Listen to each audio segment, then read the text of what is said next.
Now we talk about the meditative asanas.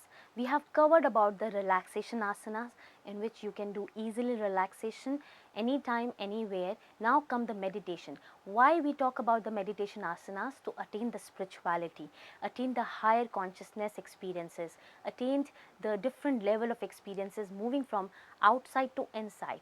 That's the most beauty of the yoga to understand.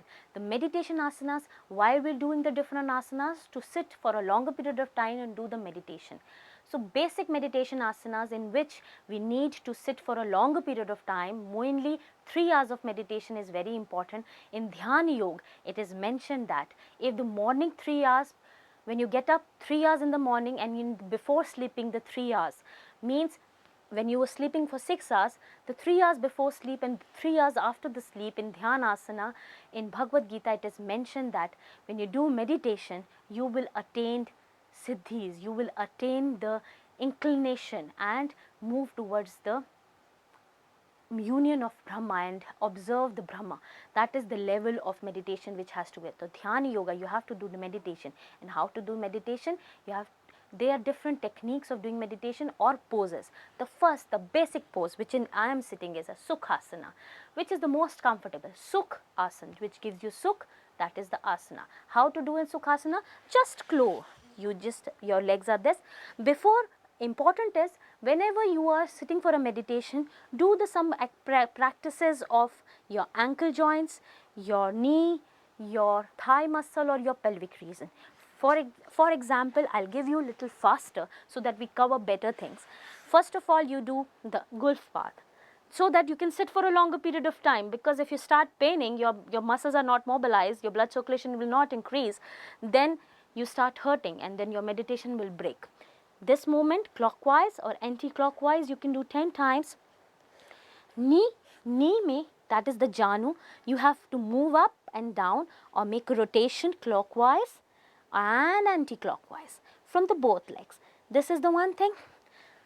This is the beginning. This is just an introduction to the, you're sitting for a meditation. Next come the Titli Asana, very common pose. When your heels will move towards your perineal region, take it more close. This is very good practice for the pelvic girdle.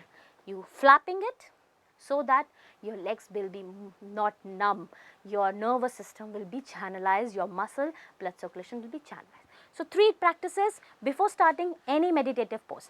Now come the Sukhasana.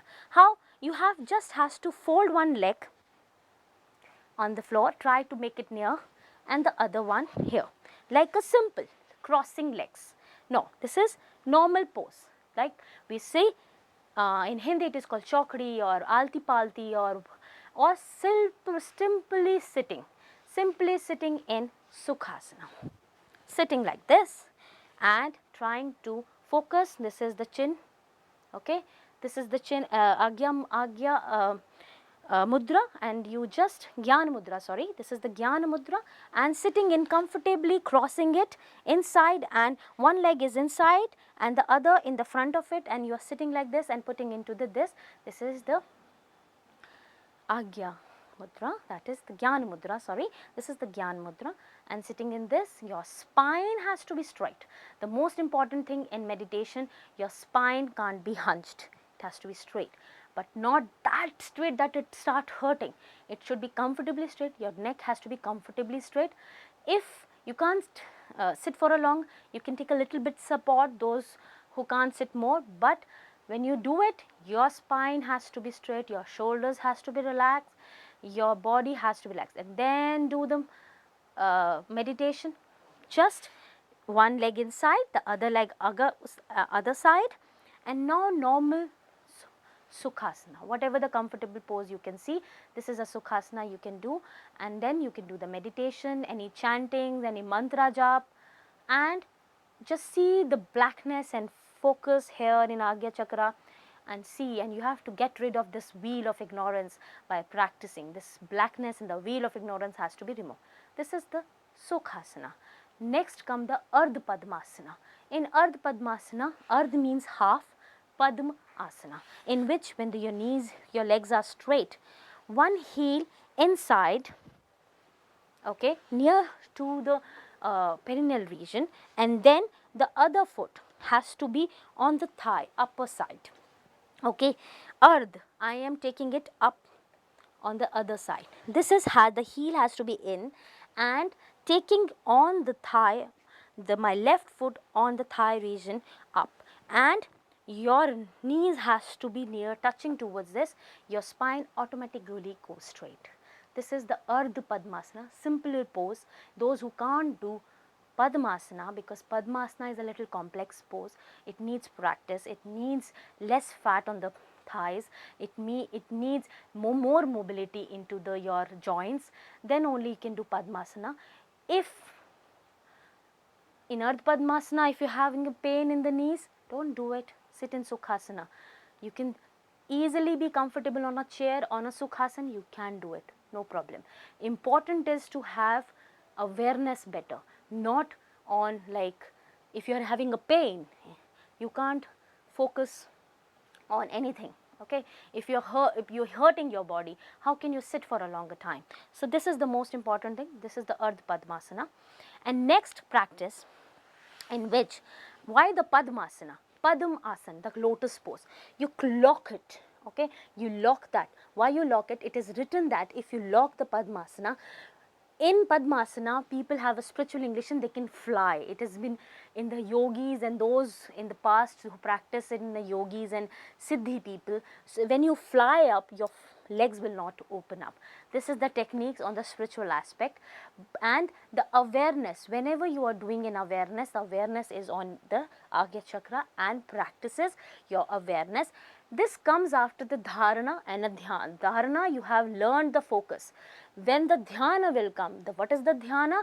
When you have a unbreakable focus, you have one pointedness. So that's more important. In this Ardh Padmasana, your heel will go inside and your the foot, you have to put it in between the thigh of the other. Now you have to take the other one and put it in here and here, and you have to take this one up. Okay, this is the Padmasana.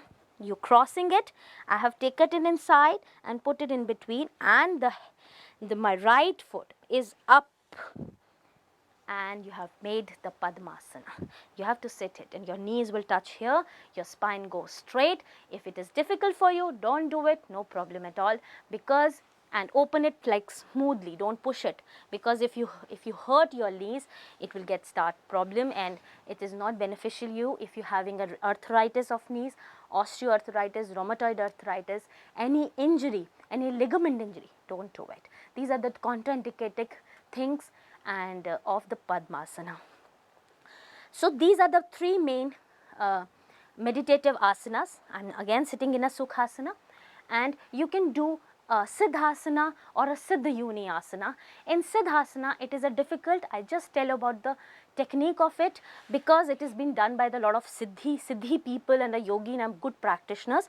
In this, basically you have to take the heel and touch your perineal region. When it is done by the Siddhasana, is basically for the males, when this heel is being touched to the inner, the perineal region, and then the other heel has to be taken up and put it above your other heel, and that heel is touching the pubic region. So why? And you will going to sit on the lower one. The lower heel has to be down and you have to sit on it. This is the way the Siddhasana is done. And practicing Siddhasana for 12 years, you can attain Siddhi and Moksha. And Siddhasana means attaining the Siddhis. And sitting in this asana, your heel will go, the spine will go straight. Why we want a spine good? Because all chakras will be open up easily and Sushumna moves up.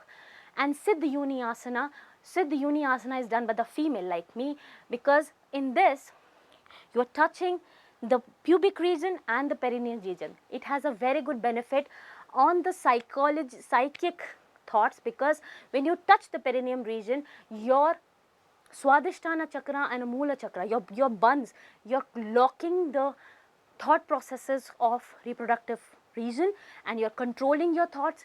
You are going to control, you are moving into the brahmacharya, control the sexual thoughts, and when your distraction will be gone, you will be more easy to attain the spirituality, and your kundalini get activated. So Siddha Yoni Asana, Siddhasana, Ardha Padmasana, Padmasana and Sukhasana.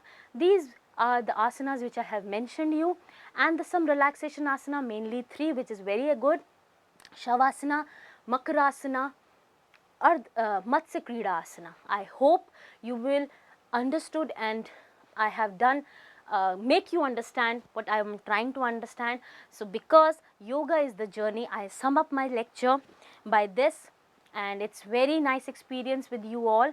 And I just sum up the lecture like explaining you that yoga asanas for relaxation and meditation is helpful in on body, mind and spirit, and having the main aim of yoga is to attain the nirvana, Kevalya and moksha. This is the only life we have. This is the only human. We don't know is we are going to born again as a human being. We don't know. So don't waste your time. Just meditate, do the relaxation and enters into the meditation, so that you break this circle of vicious circle of birth and death. The karma and the birth and death cycle has been broken up, and you will attain the liberation and reach to the supreme consciousness and get united with that. This is the major perspective I wanted to show, and I have shown my experience to you, and I will end my session here. Namaste to everyone. Om Shanti Shanti Shanti. Thank you.